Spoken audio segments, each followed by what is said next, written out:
한국한교회 성도 여러분, 이 영상을 보시는 하나님 나라의 귀한 자녀 여러분, 오늘은 2026년 1월 8일 목요일입니다. 오늘 매일 성경 본문에서는 하나님과 동행하는 삶은 죄와 죽음의 현실 속에서도 생명의 약속과 구원의 소망을 붙들게 합니다.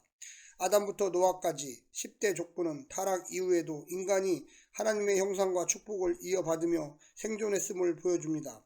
그러나 인간의 타락으로 인한 죄와 반복되는 죽었더라는 표현은 죄와 죽음이 인류 전체에 미친 영향을 분명히 합니다. 그럼에도 에녹은 하나님과 동행하여 죽음을 보지 않고 하늘로 갔으며 노아는 아직 죽음이 미치지 않은 상태로 소개됩니다. 오늘 본문을 나누어 보겠습니다. 창세기 5장 1절부터 32절. 아담부터 노아까지 10대. 사람을 창조하신 하나님. 아담부터 노아까지 10대. 오늘 본문 창세기 5장 1절부터 32절 말씀을 듣고 다시 오겠습니다. 창세기 5장. 이것은 아담의 계보를 적은 책이니라. 하나님이 사람을 창조하실 때 하나님의 모양대로 지으시되 남자와 여자를 창조하셨고 그들이 창조되던 날에 하나님이 그들에게 복을 주시고 그들의 이름을 사람이라 일컬으셨더라. 아담은 130세에 자기의 모양 곧 자기의 형상과 같은 아들을 낳아 이름을 셋이라 하였고 아담은 셋을 낳은 후 800년을 지내며 자녀들을 낳았으며 그는 930세를 살고 죽었더라. 셋은 105세에 에노스를 낳았고 에노스를 낳은 후 807년을 지내며 자녀들을 낳았으며 그는 912세를 살고 죽었더라.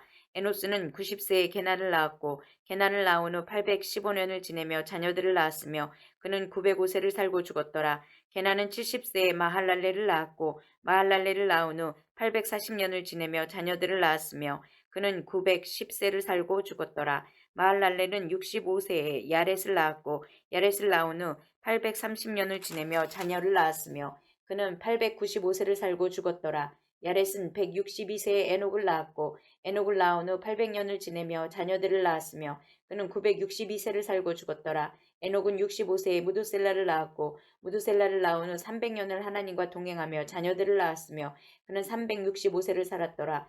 에녹이 하나님과 동행하더니 하나님이 그를 데려가심으로 세상에 있지 아니하였더라. 무두셀라는 187세에 라멕을 낳았고 라멕을 낳은 후 782년을 지내며 자녀를 낳았으며 그는 969세를 살고 죽었더라. 라멕은 182세에 아들을 낳고 이름을 노아라 하여 이르되 여호와께서 땅을 저주하심으로 수고롭게 일하는 우리를 이 아들이 아니하리라 하였더라. 라멕은 노아를 낳은 후 595년을 지내며 자녀들을 낳았으며 그는 777세를 살고 죽었더라. 노아는 500세 된 후에 셈과 함과 야벳을 낳았더라.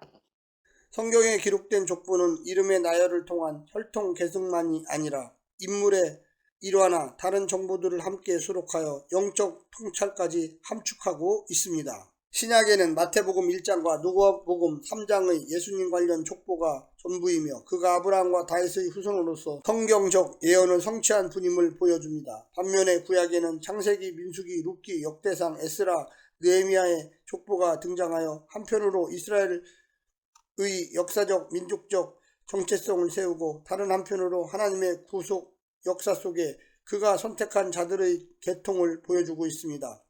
족보의 형태는 첫 번째는 한 대에 한 명씩 연결한 수직형과 두 번째는 한 조상 아래 여러 가계를 나열한 수평형으로 구분되고 있습니다. 특히 수직형은 하나님의 구원 계획과 관련되고 수평형은 자손의 번성을 통한 하나님의 축복을 드러내고 있습니다. 오늘 본문을 세 부분으로 나누어 자세히 설명드리겠습니다. 첫 번째, 다시 희망. 가인의 첫 살인이 벌어지고 무시 못할 문명으로도 감출 수 없는 인간의 무시무시한 포악함이 세상을 다시 혼돈으로 만드는 상황에서도 하나님은 희망을 이어가십니다. 처음 아담을 창조했을 때의 모습대로 다시 사람을 묘사합니다. 하나님의 모양대로 지으시고 남녀로 지으신 것을 언급합니다. 이것은 그렇게 보시기에 심히 좋았다 하신 그 인간을 다시 만드시겠다는 의지의 표현입니다. 셋의 족보 역시 그 의지의 표현이고 마침내 그 후손으로 오신 그리스도를 통해 우리를 죄와 사망에서 구원하시고 손상된 하나님의 형상을 회복시키십니다. 하나님은 우리의 근원이자 구원이십니다. 두 번째는 문명, 업적과 수명, 나이. 가인의 족보에는 문명이, 셋의 족보에는 수명이 강조됩니다.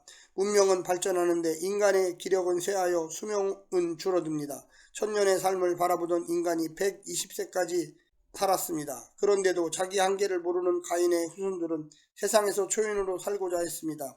하지만 셋의 후손들은 자신들이 에노스임을 인정하며 살았고 자기들이 에노스임을 알게 되자 생명의 근원이신 창조주를 찾아갔습니다.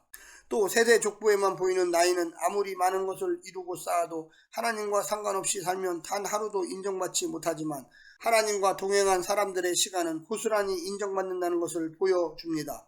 마지막 세 번째는 에녹, 죽음을 넘어선 동행의 사람.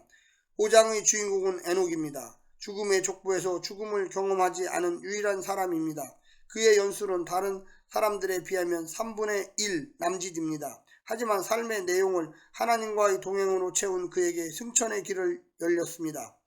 무드셀라를 낳은 후부터 동행이 시작된 것을 보면 아들의 탄생과 무관하지 않아 보입니다. 이견은 있지만 그 이름은 죽음, 심판을 보내다라는 뜻으로 유다서에서 에녹이 그 불안의 시대를 향해 하나님의 심판을 전했다는 사실이나 그 아들이 죽은 해에 홍수 심판이 일어난 것은 우연이 아닙니다. 그렇다면 300년간의 동행을 가능케 한 것은 심판에 대한 각성이었을까? 그것만은 아닐 것입니다. 믿음과 사랑 없이 하나님과의 동행은 불가능합니다. 사랑하는 성도 여러분, 오늘 하루도 승리하시고요. 하나님의 놀라운 축복과 은혜가 늘 함께하기를 간절히 바랍니다. 샬롬.